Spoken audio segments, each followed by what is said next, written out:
यदि रोने वाले के साथ कोई रो दे तो वो व्यक्ति श्रेष्ठ कहलाता है महादेवी, महान कहलाता है। दूसरों के दुख को अपना दुख तो केवल वही व्यक्ति समझ सकता है जिसका हृदय दर्पण की भांति स्वच्छ हो। ये मैं बार बार यही कहता हूं कि कभी किसी को किसी का बुरा नहीं सोचना चाहिए, क्योंकि जो भी व्यक्ति किसी और का बुरा सोचता है अंत में उसका भी बुरा हो ही जाता है। जो भी व्यक्ति ये समझते हैं कि ये तंत्र मंत्र, ये सर्वनाश और अंधकार की शक्तियां केवल किसी और को ही क्षति पहुंचा सकती हैं, तो वो उनका भ्रम है। सत्य तो ये है महादेवी कि जो ईश्वर के सच्चे भक्त होते हैं, जो स्वयं ईश्वर पर संपूर्ण विश्वास करते हैं, ये तंत्र मंत्र की शक्तियां उनका बाल भी नहीं बांका कर सकती। इस प्रकार द्वेष और घृणा का मारा व्यक्ति पड़ोसी के घर को जलते हुए देख ये भूल जाता है कि उसी अग्नि की लपटें स्वयं उसका घर भी जला सकती हैं।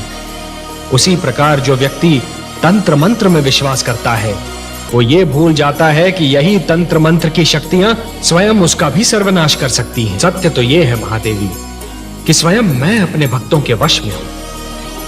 अपने प्रेम से, अपने विश्वास से, अपनी भक्ति से और अपनी श्रद्धा से मेरे सारे भक्त बार बार मुझे उनकी सहायता करने के लिए विवश करते रहे हैं और करते रहेंगे।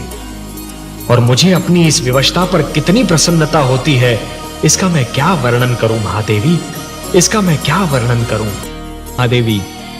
कि जिस प्रकार जब एक पुरुष भटक जाता है तो केवल एक ही व्यक्ति भटकता है, परंतु जब एक नारी के पैर डगमगाने लगते हैं तो समस्त परिवार डगमगा जाता है।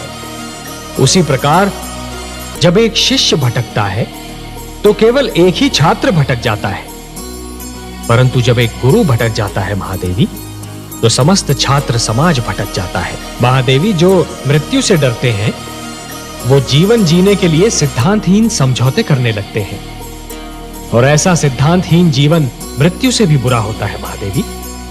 इतिहास साक्षी है कि जीतते तो वही हैं जो मृत्यु के भय पर विजय पा लेते हैं, और सिद्धांतहीन जीवन जीने वाले तो कायर होते हैं महादेवी। आपने सत्य कहा कमल नयन। मृत्यु से क्या भयभीत होना, वो तो एक दिन आकर ही रहेगी, किंतु मृत्यु के भय से जीवन का सुख चैन खोना मूर्खता है। जिस प्रकार अग्नि सूखी लकड़ी को सरलता से जला देती है, उसी प्रकार क्रोध सुंदर भावनाओं को सहजता से भस्म कर देता है। वो मेरे विरोधी है, इसलिए मेरा विरोध करने की धुन में वो विवेक तो क्या स्वयं को भी भूल गए हैं। मेरा विरोध करने की भावना उनकी विद्वत्ता पर भारी पड़ चुकी है महादेवी। और अब दैत्य गुरु शुक्राचार्य कोई भी सीमा पार कर सकते हैं। आश्चर्य है, क्या दैत्य गुरु शुक्राचार्य ये भी नहीं जानते कि सीमा से अधिक विरोध अपने ही दुख का कारण बन जाता है? नहीं जानते महादेवी, दुर्भाग्य से वो इस सत्य को नहीं जानते, पर अतिशीघ्र जान जाएंगे।